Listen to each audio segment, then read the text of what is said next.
micro. Ouais. Hey guys, je vais vous la faire à Deux-Villardières. On est à Susanville, en plein nord, à la frontière de l'Oregon, plein nord de la Californie. Pour les Européens moyens qui viennent et qui descendent sur cette ville, c'est l'image typique de la ville moyenne américaine. Donc dans la première partie du documentaire, je vais vous montrer tout ce qui est joli, typique, 100% américain. Mais Susanville, c'est aussi et surtout une deuxième partie qui est complètement cauchemardesque. Et comme on est à la Deux-Villardières sur M6, je vais vous parler mafia, prostitution, drogue, out of business, décadence, etc., etc. Ce sera la deuxième partie, la face cachée en fait de toutes ces jolies petites villes moyennes qu'on voit et qui derrière en fait sont un véritable cauchemar pour les habitants. A tout de suite. Alors ici l'artiste c'est simple, il a demandé des photos des habitants autour et il les a peints sur le mur avec le meat market, les paysans, les vieilles photos, des photos plus récentes, des vieilles photos de famille aussi, les ranchers. Et il a appelé Kettle Ranching in Lesson County.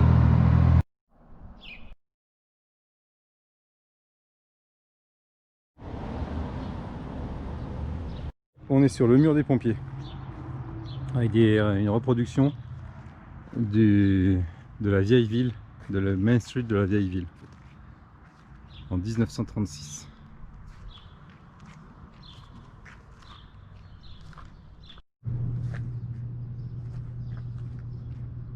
Cette fresque murale est en l'honneur de Isaac Roop et de Suzanne, sa fille, d'où le nom de Susanville. Ouais, bon, ça fout un peu les jetons. On dirait BHL, le philosophe français.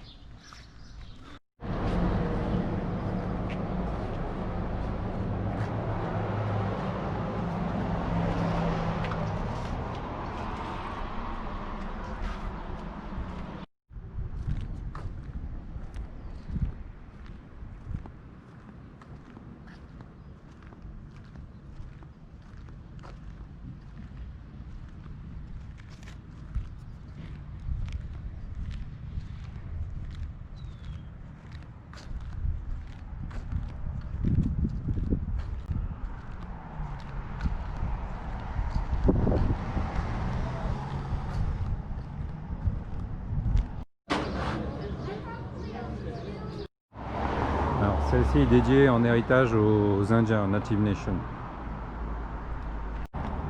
Alors, comment c'est possible que Susanville, une ville moyenne plutôt prospère, soit devenue une ville complètement morte à partir, on va dire, de 2000-2005? C'est très simple, 1995.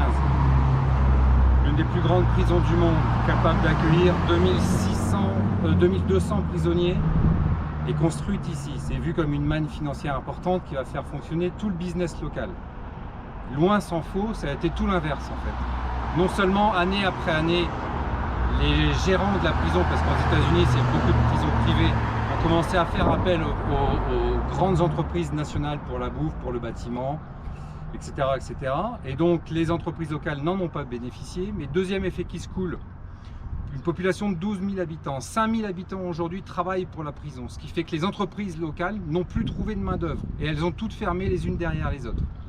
Arrivé avec ça, toutes les familles des prisonniers qui sont venus voir les prisonniers, parce qu'aujourd'hui sur 2200 prisonniers, une capacité de 2200 prisonniers, il y en a 3600. Les familles ont débarqué ici, donc inutile de dire que les familles qui ont débarqué ici, c'était plutôt de la classe populaire, avec du coup ce qui a suivi, c'est-à-dire la fin des business locaux, des restaurants familiaux traditionnels, pour toutes les merdes de franchisés du type McDo, Jack in the Box, Taco Bell et compagnie.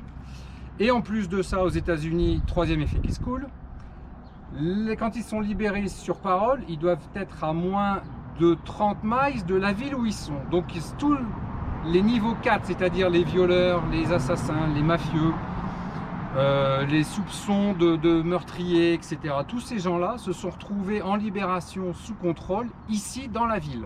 Donc tout le marché immobilier derrière s'est effondré. Donc au lieu d'être une manne financière, tout le système s'est retrouvé avec une ville qui s'est complètement effondrée en l'espace, en moins de 10 ans. On est passé d'une ville prospère à une ville qu'on va dire poubelle. Le cinéma, pareil, complètement close.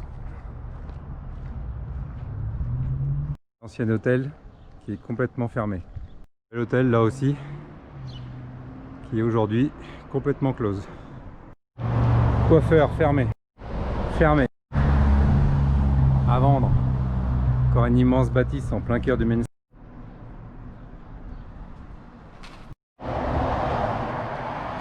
Le Grand Café fermé. Alors pour la petite histoire, le Grand Café fait partie des 2 derniers family business qui ont essayé de lutter contre la décadence de la ville en faisant des courriers au maire, au gouverneur d'État, au président, et en fait on s'est retrouvé, ça c'était encore en 2015 et depuis il est fermé.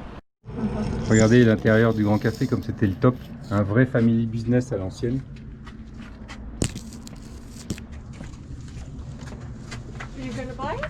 Non.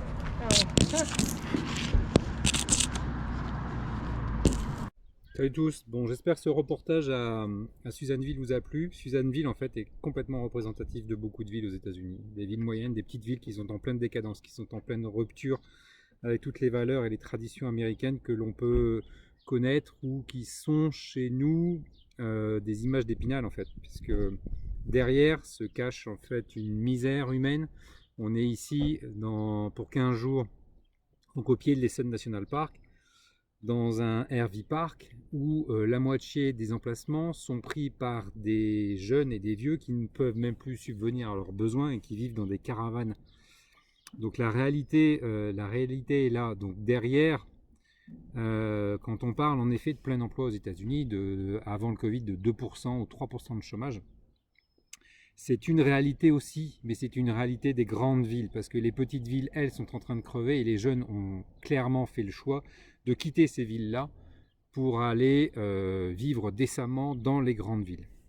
J'espère que ça vous a plu, et si ça vous a plu, faites-le savoir, on en recommencera d'autres reportages de ce type-là sur la vie aux États-Unis. Ciao, à bientôt!